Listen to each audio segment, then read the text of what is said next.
안녕하세요. 사연을 부탁해입니다. 오늘의 사연을 소개하겠습니다.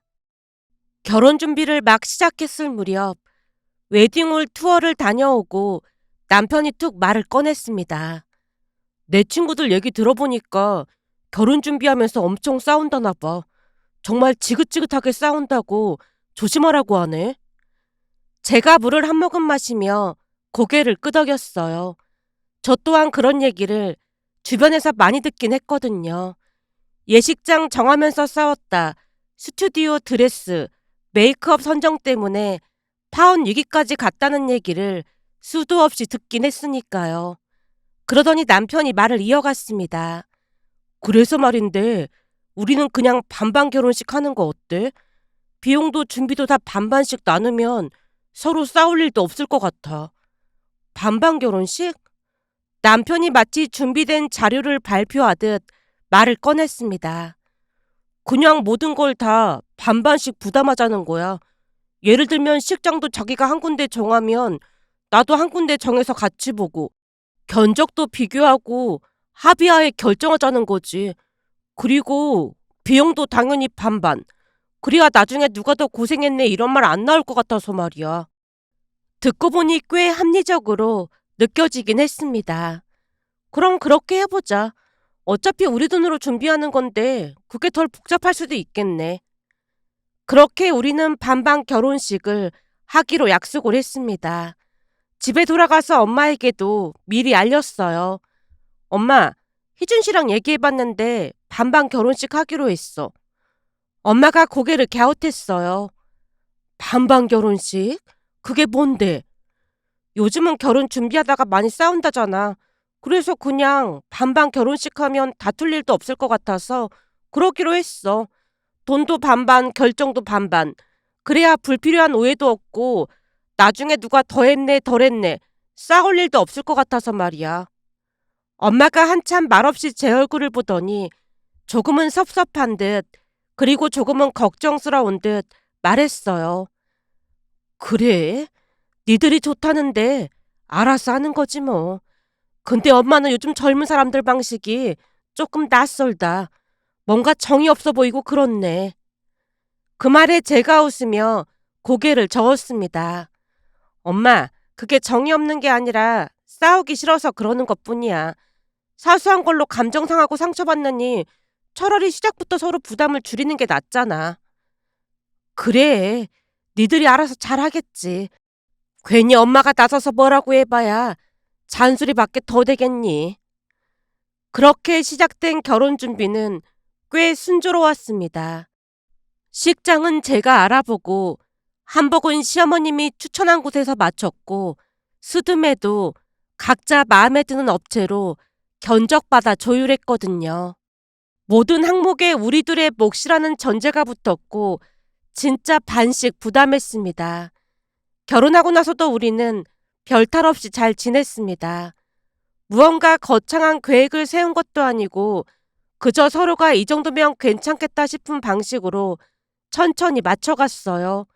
월급이 들어오면 남편은 제 통장으로 월급 전부를 보내줬고 저는 거기서 생활비와 용돈을 나누고 남은 돈은 적금 통장으로 바로 옮겼어요. 우리 둘 다 월급이 적은 편은 아니었기에 아이가 생기기 전에 최대한 아껴서 살기로 합의를 했거든요. 한 달 용돈을 각자 50만 원으로 하자는 건 남편이 먼저 제안했고 저도 딱히 반대할 이유는 없었어요. 그도 그럴 수밖에 없었던 것이 결혼 전 남편 씀씀이가 큰 편이었다 보니 50만 원 용돈으로 쓰겠다고 한 것 자체가 기특할 정도였으니까요. 그 정도면 큰 무리 없이 충분하겠다 싶었습니다. 저는 예전부터 뭔가 사치를 부리는 스타일이 아니었기에 50만 원 용돈이 과하다 싶을 정도였는데요. 엄마랑 단둘이 살아오며 절약이 몸에 배어 있었거든요. 커피도 좋아하지 않아서 잘 마시지 않았고 군것질도 좋아하지 않았고 쇼핑에도 큰 관심이 없었으니까요. 결국 한 달에 50만 원의 용돈 중 30만 원은 따로 모으기 시작했어요. 어차피 제게 할당된 돈이었으니 돈을 모아서 엄마 환갑 때 유럽 여행을 다녀올까 했거든요. 아빠가 돌아가시고 나서 보험금과 재산이 남긴 했지만 엄마는 그걸 단 한 푼도 당신을 위해 쓰지 않았어요. 항상 아껴 쓰고 또 아껴 쓰셨으니까요. 그러다 보니 엄마는 해외여행을 한 번도 다녀온 적이 없었습니다. 그런 엄마를 위해 한갑 때는 꼭 해외여행을 다녀오고 싶었어요. 결국 첫 달부터 따로 30만 원씩 적금을 넣기 시작했습니다. 그리고 그날 밤 남편에게 미리 말했어요. 자기야, 우리 용돈 각자 50만 원씩 쓰기로 했잖아. 오, 그랬지. 그럼 그건 각자 자유롭게 쓰면 되는 거지? 당연하지. 근데 그건 왜 물어? 그게 내 용돈에서 매달 30만 원은 따로 모아서 엄마 환갑 때 같이 유럽 여행 다녀올까 해. 자식이라고는 나 혼자고 거기다 엄마가 해외여행을 한 번도 안 가봤거든. 그 말에 남편이 눈을 크게 떴습니다. 진짜로 장모님 해외여행 한 번도 안 가보셨어? 장인어른이 남기신 보험금도 있었고 재산도 좀 있었다며. 나중에 나한테 짐 되고 싶지 않다고 하시면서 진짜 짠순이처럼 사셨어. 와, 진짜 대단하시다. 대단하긴 한데 솔직히 너무 그러니까 가끔은 짜증이 나기도 했어. 그러다 보니 엄마 인생은 전혀 없었던 거잖아. 용돈 중에 30만 원만 매달 모으면 큰 무리 없이 다녀올 수 있을 것 같아. 남편이 잠깐 생각하더니 물었습니다. 근데 자기는 매달 20만 원으로 생활이 가능해? 난 커피도 안 마시고 술도 안 마시고 군것질도 안 하잖아. 별로 돈 쓸 일도 없는 걸 뭐. 자기답네. 근데 용돈은 자율적으로 쓰는 거니까 그건 자기가 알아서 해. 괜히 쓸데없는 소비하는 것보다 훨씬 멋있는데? 남편은 그 말을 끝으로 더 이상 묻지 않았습니다. 그렇게 저는 매달 30만 원씩 따로 적금을 들어갔고요.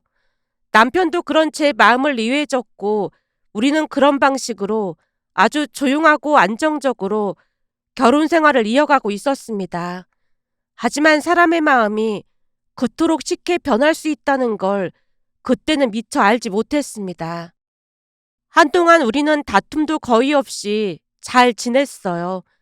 결혼한 지 몇 년 동안 둘 다 한 직장에서 조용히 자기 자리를 다져가며 매달 적금도 빠짐없이 넣으면서 열심히 살았습니다.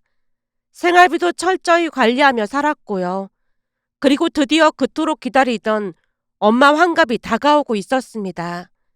유럽 여행을 갈 생각에 매달 용돈에서 30만 원씩 몇 년 동안 모은 돈이 꽤 되었기에 적금 통장을 열어보며 괜히 눈물이 핑 돌았습니다. 그러던 어느 주말 저녁 쌀을 씻어 전기밥솥 버튼을 꾹 누르려던 찰나 남편이 조용히 말을 꺼냈어요. 그때 들었던 그 적금 말이야. 아직도 넣고 있는 거지? 우리 엄마 환갑 여행 자금으로 모으던 거잖아. 내년 봄쯤 유럽 여행 가려고 해. 근데 그건 갑자기 왜 물어? 순간 남편 입가에 어색한 웃음이 번졌어요. 그리고 나온 말이 그저 기가 막혔다고 해야 할까요? 그게 말이야. 여행은 급한 게 아니니까 그 돈 깨서 쓰면 안 될까? 뭐? 갑자기 그게 무슨 소리야? 혹시 무슨 일이라도 생긴 거야? 그게 저번에 보니까 우리 엄마 차가 오래돼서 너무 위험해 보이더라고. 근데 우리가 모은 돈은 전세 옮기는 데 써서 지금 돈이 하나도 없잖아. 그래서 말인데 엄마가 자기한테도 참 잘했잖아. 이번 참에 효도도 할 겸 그 돈으로 엄마 차 바꿔드리는 게 어떨까? 그 말에 어이가 없고 할 말을 잃어 잠시 말문이 막혔지만 최대한 감정을 숨긴 채 입을 뗐습니다. 자기 지금 진심이야? 솔직히 여행은 안 가도 큰 문제가 없지만 차는 생명과 직결된 문제잖아. 그러니까 차를 바꿔드리는 게 먼저라는 거지. 남편의 태도가 너무 뻔뻔스러워 저도 모르게 비웃고 말았어요. 그럼 자기가 돈을 모아서 해드렸어야지. 난 자기가 용돈 전부 쓰고 다닐 때 나름 아끼고 열심히 모은 건데 그건 말이 안 되는 거잖아. 거기다 내가 미리 말을 안 한 것도 아니고 결혼하자마자 말했던 거고 말이야. 남자들 씀씀이가 조금 큰데 나도 진짜 아껴서 생활한 거야. 근데 자기는 돈도 많이 필요 없으면서 굳이 50만 원 용돈을 똑같이 하는 것도 좀 웃겼어. 많이 안 쓸 거면 적금을 더 넣었어야 하는 게 맞는 거잖아. 암튼 여행보다는 차가 더 우선이니까 이번에는 우리 엄마 차 사드리고 나중에 다시 모아서 여행 가는 게 나을 것 같아. 장모님 환갑 때는 모시고 식사하면 되잖아. 사실 요즘은 환갑 같은 거 따로 챙기지도 않는다고 하던데 유럽 여행은 솔직히 오바지. 자기가 조금 서운하다고 하면 제주도 여행 모시고 다녀오던지. 뭐? 제주도? 그게 말이 된다고 생각해? 어이가 없고 기가 막혀서 목소리가 떨려왔습니다. 아니, 나는 그냥 합리적으로 생각하자는 건데 대체 뭐가 잘못됐다는 거야? 내가 말을 안 한 것도 아니고 미리 엄마랑 여행 갈 거라고 말하고 모은 거잖아. 그때 자기도 알았다고 했고. 근데 지금 이 상황이 말이 되는 상황이냐고. 난 자기한테 너무 서운하다. 다른 것도 아니고 우리 엄마 차가 퍼지기 일보 직전이라 새로 사드리자고 한 건데 그게 왜 서운하다는 거야? 자기야말로 여행이 우리 엄마 생명보다 중요하다는 거야? 만약에 엄마가 저 차 타고 다니다가 사고라도 나면 그때는 어쩌려고 그래? 그 모든 책임은 자기한테 있는 거니까 그렇게 알고 있어. 남편이 앞뒤가 하나도 맞지 않는 말을 하고 있었어요. 자기 지금 그게 맞는 말이라고 생각하는 거야? 말이 앞뒤가 하나도 안 맞잖아. 암튼 우리 엄마 사고 나면 다 자기 잘못이니까 그런 줄 알아. 남편이 씩씩거리다 밖으로 나가버렸습니다. 그 후로도 남편은 침묵했고 저 역시 굳게 입을 닫았습니다. 그러던 어느 날은 출근한 남편에게서 딱 한 줄짜리 문자가 도착했습니다. 며칠 뒤 엄마 생신인 거 알고 있지? 오고 싶으면 오고 싫으면 말고. 솔직히 참석하고 싶지 않았습니다. 하지만 시부모님과 시누이가 그동안 제게 너무나 따뜻하게 대해주셨기에 결국 며칠 뒤 저는 혼자 예약된 식당으로 향했습니다. 식당에 도착했을 때 남편은 이미 와 있었고 저도 평소처럼 웃으며 인사했어요. 어머님, 아버님, 아가씨, 저 왔어요. 시어머님이 조용히 고개를 끄덕이며 물었어요. 그래, 어서 와라. 근데 니들 혹시 다퉜니? 그 순간 눈치 빠른 시누이가 나섰습니다. 엄마, 살다 보면 다투기도 하고 그러는 거지. 뭘 묻고 그래. 내가 언니였으면 남편이랑 다퉜다는 핑계로 시댁에 안 왔을 텐데 언니는 착해도 너무 착해서 문제야. 짐작해보건대 다툰 이유도 분명 오빠 때문인 것 같으니까 언니한테 더 이상 묻지 않는 게 좋겠어. 부부싸움은 둘이 알아서 하는 거잖아. 그 말에 시부모님도 더 이상 묻지 않았는데요. 그 순간 따뜻한 배려에 괜히 울컥한 채 눈물을 삼켜야만 했습니다. 그날 다 같이 외식을 하는 동안에도 남편과는 말을 섞지 않았는데요. 식사가 거의 끝나갈 무렵 남편이 조용히 입을 떼는 게 아니겠어요. 엄마, 생신 선물로 민지가 새 차 뽑아드린대요. 뭐? 새 차를 뽑아주다니? 그게 무슨 말이야? 남편이 아무렇지도 않다는 듯 웃으며 말을 이어갔어요. 민지가 몇 년 동안 용돈에서 매달 30만 원씩 적금 넣었거든요. 엄마 차가 너무 오래돼서 위험해 보인다고 그 돈으로 새 차 사드린다고 하더라고요. 세상에 이런 착한 며느리가 어딨겠어요. 그 말에 제 얼굴이 사색이 됐고 심장이 얼어붙는 느낌이었어요. 하필 그런 자리에서 그런 말을 꺼내다니 참 기가 막히고 비열하다는 생각마저 들었습니다. 결국 아무 말도 하지 못한 채 고개만 푹 숙였고 참고 참았던 눈물이 주르륵 떨어지고 말았어요. 어머, 민지야 왜 그러니? 언니, 괜찮아요? 시부모님과 시누이가 어쩔 줄을 몰라하며 저를 걱정했지만 그 와중에도 남편은 팔짱을 낀 채 찡그린 미간으로 저를 노려볼 뿐이었습니다. 결국 그날 식사는 엉망이 되고 말았습니다. 웃으며 시작했던 식사 자리가 남편의 말 한마디로 엉망이 되어버리고 말았어요. 식당을 나서자마자 시댁 가족들에게 양해를 구하고 저는 따로 집으로 왔습니다. 친정으로 가고 싶은 마음이 굴뚝 같았지만 엄마 얼굴을 떠올리는 순간 괜히 걱정하실까봐 마음을 접었어요. 그저 조용히 우리 집으로 향했는데요. 집에 도착해 불을 켜고 가방을 내려놓자마자 현관문이 벌컥 열렸어요.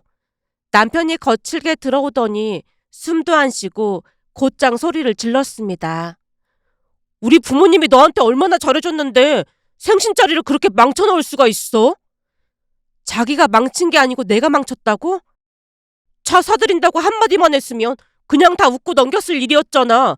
대체 왜 고집을 부리냐고. 내가 언제 차 사드린다고 했는데? 그건 자기가 자기 멋대로 말한 거잖아. 난 분명 싫다고 했잖아. 근데 자기야말로 진짜 왜 이러는 거야? 남편이 미간을 잔뜩 찌푸린 채 대받아쳤어요. 아니 그때도 말했잖아. 우리 엄마 차가 오래돼서 위험하다고. 바꿔드리자고 한 건데 그게 그렇게 잘못됐다는 거야? 자기 진짜 이렇게 꽉 막힌 사람이었어? 왜 자꾸 말귀를 못 알아듣는 척하는 거야? 자기 용돈 신나게 쓰고 다닐 때 난 알뜰히 모은 거잖아. 오로지 엄마랑 유럽 여행 가려고 몇 년을 참고 모은 돈인데 왜 자꾸 그 돈에 욕심을 내는 거야? 남편이 말문이 막힌 듯 입술을 삐죽이더니 말없이 돌아서 문을 쾅 하고 닫고 나가버렸습니다. 그리고 한참이 지나 새벽이 될 쯤 조용히 문이 열리는 소리가 났지만 저는 신경도 쓰지 않았어요. 그때 처음으로 이혼이라는 단어가 머릿속을 스치고 지나갔는데요. 그날 이후 우리는 말이 아닌 표정으로만 싸웠습니다. 서로 입은 닫았지만 눈빛과 한숨, 문 여닫는 소리 하나하나가 감정의 칼날이 되어 날아들었으니까요. 그러던 어느 날은 신우이에게서 연락이 왔습니다. 언니, 오늘 저녁에 잠깐 시간 낼 수 있을까요? 오늘 저녁에요? 네, 엄마가 언니 좀 보자고 하세요. 그 순간 왠지 모르게 등골이 서늘해졌습니다. 제 목소리에 긴장이 묻어났던 것인지 신우이가 급히 말을 덧붙였어요.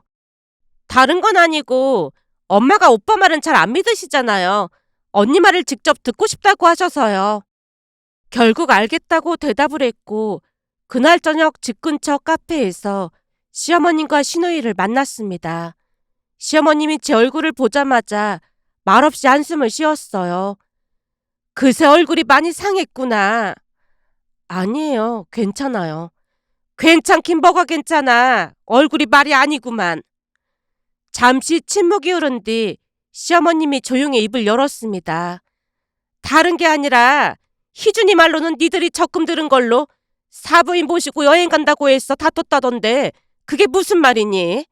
내가 네 앞에서 이런 말 하기 좀 그렇지만 희준이 그놈 말은 영 믿음이 안 가서 말이야. 대체 무슨 일인지 네가 자세히 말 좀 해보렴. 그동안 있었던 일을 차근차근 있는 그대로 털어놓았습니다. 적금 이야기부터 용돈에서 매달 30만 원씩 모았던 것, 심지어 그 와중에 남편에게 돈을 빌려줬던 것까지 말이죠. 제 이야기를 듣던 시어머님과 시누이의 얼굴이 점점 하얘지더니 끝내 시어머님 입에서 욕설이 튀어나왔어요. 뭐야? 그게 진짜니? 이런 삐친놈을 봤나? 그니까 네 말대로라면 50만 원 용돈 중에 30만 원 적금하고 그 와중에도 희준이 그놈한테 네 용돈을 쪼개서 빌려준 적도 있었다고? 네, 급하게 써야 한다고 해서 몇 번 빌려줬는데 돌려받지는 못했어요. 이런 정신이 쑥 둘러빠진 놈을 봤나? 시어머님 입에서 거친 말들이 튀어나와 놀란 눈으로 시어머님을 바라보자 더 충격적인 사실을 털어놓았습니다. 그놈이 나한테도 몇 번이나 돈을 받아갔어. 네가 용돈을 너무 조금 준다면서 급하다고 하면서 말이야. 당장 오빠한테 전화해서 집으로 들어오라고 해. 시어머님의 지시에 따라 신우이가 곧장 남편에게 전화를 걸어 집으로 들어오라고 전달하고 있었는데요. 순간 시어머님이 참지 못하고 전화기를 빼앗아 들어서 무서운 목소리로 외쳤습니다. 너 당장 집으로 들어와! 결국 한자리에 모이게 되었는데 남편이 들어오자마자 시어머님이 참았던 울분을 터뜨렸어요. 들어보니 민지가 매달 용돈 아껴서 모은 돈으로 여행 가기로 한 거라고 하는데 네가 왜 민지한테 내 차를 사줘라 말아야. 야 이 미친 인간아. 너는 우리한테 효도 한 번을 안 하고는 왜 민지한테 효도를 강요해? 남편이 어리둥절한 얼굴로 되물었어요. 갑자기 왜 그러세요? 왜 그러긴 뭘 왜 그래? 살면서 우리한테 효도라는 걸 해본 적이 없는 인간이 민지한테 효도를 강요해? 그게 말이 된다고 생각해? 남편이 당황한 듯 대답했어요. 아니, 나는 엄마 차가 오래돼서 걱정돼서 그랬어요. 그 말에 시어머님이 그야말로 폭발했습니다. 그럼 네 용돈을 아껴서 사줄 생각을 해야지. 그걸 왜 민지한테 떠넘겨? 내가 너를 키웠지 민지를 키웠어? 이게 정신이 나가도 보통 나은 게 아니네. 딱 보니까 효도 비스무리한 걸 하고는 싶고 그러니까 그런 말도 안 되는 짓을 한 거지. 네 놈이 하는 효도는 짝퉁 효도야, 짝퉁 효도. 민지처럼 매달 적금 모아서 정성을 다하는 게 진품 효도고 말이야. 평생 키워놨더니 짝퉁 효도할 생각이나 하고 우리가 너를 잘못 키워도 한참 잘못 키웠어. 너 그동안 나한테 빌려간 돈도 전부 갚아. 너 같은 모질이가 어떻게 민지 같은 똑순이랑 결혼을 한 건지 도무지 이해가 안 된다. 당장 민지한테 사과해. 어디서 말도 안 되는 소리라고 자빠졌어. 시어머님이 몇 번이나 등짝 스매싱을 날리며 남편에게 소리쳤고 남편이 놀란 얼굴로 제게 사과를 했어요. 자기야, 내가 잘못했어. 내 생각이 짧았던 것 같아. 그 큰 잘못을 하고는 그게 다야? 사실은 내가 억지 부리고 있다는 걸 알고는 있었는데 괜히 더 그랬던 것 같아. 정말 미안해. 그때 시어머님이 마지막으로 한마디 더 날렸습니다. 앞으로 민지 눈에서 눈물 나게 하는 날에는 너 호적에서 파버릴라니까 그런 줄 알아. 어디서 말도 안 되는 짓을 하고 자빠졌어. 입장 바꿔서 생각해봐. 네가 우리 차 바꿔주려고 몇 년 동안 용돈 아껴가며 적금 들었는데 그 돈으로 사부인 여행 보내드린다고 하면 네 기분이 어떨 것 같아? 제발 생각이라는 걸 좀 하고 살아라. 비싼 돈 들여서 좋은 대학 보내놨더니 그런 기본적인 것도 모르고 있어? 대학만 좋은 대학 나오면 뭐해? 인성이 개차반인데 네가 모은 돈으로 사부인 여행 보내드리라고 하면 어떤 기분이 들지 입장 바꿔 생각하고 반성문 써서 주말에 가지고 와. 대충 써서 가지고 오면 가만 안 놔둘 참이니까 그런 줄 알고. 시어머님 말에 남편이 고개를 숙이며 조용히 알겠다고 했습니다. 그날 이후 남편은 시어머님의 명령대로 반성문을 쓰기 시작했습니다.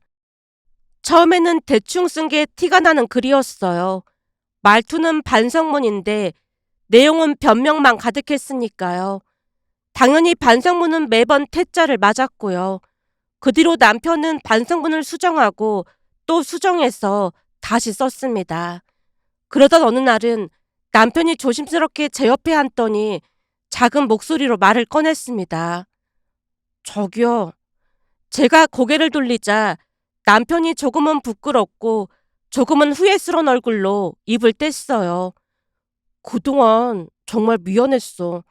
반성문을 쓰다 보니까 내가 진짜 미친 짓을 했더라고. 너무 이기적이었고 자기 마음 한번 제대로 들여다보지 못했던 게 너무 후회가 됐어. 그 말에 말없이 남편의 눈을 바라보다가 짧게 대답했습니다. 난 자기가 억지 부리지 않았으면 좋겠어. 문제가 있으면 대화로 풀어가면 되는 거잖아.